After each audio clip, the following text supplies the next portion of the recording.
Alberto Giacometti a marqué le XXe siècle. L'homme qui marche est devenu une icône de son temps. Et pourtant, le sculpteur suisse n'était pas le seul artiste reconnu de sa famille. Son père, son grand cousin, ses deux frères se sont eux aussi illustrés dans leur domaine. Peinture, architecture, décoration. Giacometti, une famille de créateurs, les remet dans la lumière. C'est une exposition à la Fondation Markt à Saint-Paul-de-Vence que vous avez portée, Peter Knapp. Merci d'être avec nous. Vous êtes photographe, peintre, cinéaste. Qu'est-ce qui vous a poussé à présenter cette exposition? Je crois que vous avez d'ailleurs connu des membres de la famille Giacometti. Hein. Oui. Poussé, c'était en réalité un journaliste qui m'a téléphoné et m'a demandé qui est Giovanni. Je me suis dit, tiens, si un journaliste... Giovanni Giacometti, oui, tout à fait. Le père d'Alberto. Oui, ne connaît pas Giovanni. C'est-à-dire que ça vaut peut-être la peine que je fasse un livre sur toute la famille. Et c'est comme ça a démarré, je crois. C'était en 2006, j'ai fait ce livre. On voit ces tableaux, justement. Sur les 5 Giacometti. Et là, c'est le père Giovanni, là, qui est présenté. Voilà. C'est un fait qui est assez méconnu hors de Suisse, hein, mais le père d'Alberto Giacometti était un peintre reconnu, hein, on l'a dit, à la manière d'un Vallotton ou d'un Hodler. Il a vraiment participé à une révolution picturale en Suisse au début du XXe siècle. Et surtout, il a vu très vite que son fils Albert avait du talent.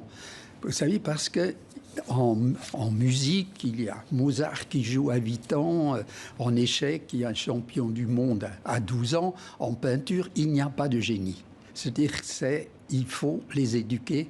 Et ce que fait à 20 ans Alberto est exceptionnel. Et il vient à Paris et il comprend bien que c'est seulement dans les grandes villes qu'on va devenir, où il y a la concurrence réelle, et c'est à ça qu'il faut être reconnu, hein, tout simplement. Qu'est-ce qu'elle a, cette famille particulière, justement? Le père, vous en parliez, voulait que ses enfants soient des artistes. Il y avait cette fibre, le cousin donc, de Giovanni aussi, était un peintre reconnu, hein, qui a été très vite dans l'abstraction, qui a fait partie aussi de cette période très mouvementée du début du XXe siècle, où les artistes allaient un peu dans toutes les directions et cherchaient à rompre avec l'académisme. Hein. Toutes les deux ont vécu ce temps difficile où il fallait choisir une formalité. Giovanni s'est pas du tout préoccupé de cette formalité. Pour lui, l'essentiel était la lumière. Et presque tout ce qu'il fait, si c'est un genre pointilliste ou si c'est plutôt expressionnisme allemand, ou même il a fait 2 ou 3 tableaux dans la ligne de Pont-Aven. Ce qui est important pour lui, c'est pas la forme, c'est la lumière. Et la couleur, évidemment. Il y a tout cet aspect chromatique. Hein. Je dirais que la chromatique appartient plutôt à Alberto. Il a fait excusez-moi, j'ai mal dit. On s'y perd, hein, ils sont 5. Ah ouais, Augusto qui est le cousin. Voilà. Et c'est lui qui a fait une théorie très, très importante de la couleur. Il faut savoir aussi, c'est le moment où on ne prépare plus soi-même la couleur. Ils ont des tubes. Et donc... qu'on achète dans le commerce, hein, voilà. C'est ça. Et c'est ça qui avait déjà permis à Van Gogh de finir un tableau à un jour, parce que la couleur était préparée, il le sortait du tube.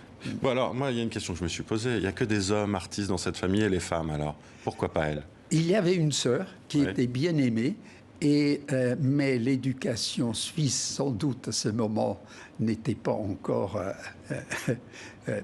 pour les filles. Vous savez, émancipatrice et les porter justement vers une carrière artistique. Oui, c'est-à-dire que, vous savez, l'Académie Julian est la première au monde qui, en 1868, prend des femmes. Et c'était inondé du monde entier, ils sont venus. Où les Beaux-Arts à Paris ont seulement permis en 1900 aux femmes de rentrer. Alors... Oui, il y avait les hommes, c'est vrai. Merci en tout cas d'être venu nous parler de cette exposition qui a beaucoup de succès. Hein, les Giacometti, une famille de créateurs, et exposition à la Fondation Markt, donc à Saint-Paul-de-Vence, et c'est jusqu'au 14 novembre. Ce sera peut-être prolongé, mais en attendant, mieux vaut y aller maintenant. Merci à vous, Peter Knapp, d'avoir été avec nous sur le plateau de TV5 Monde.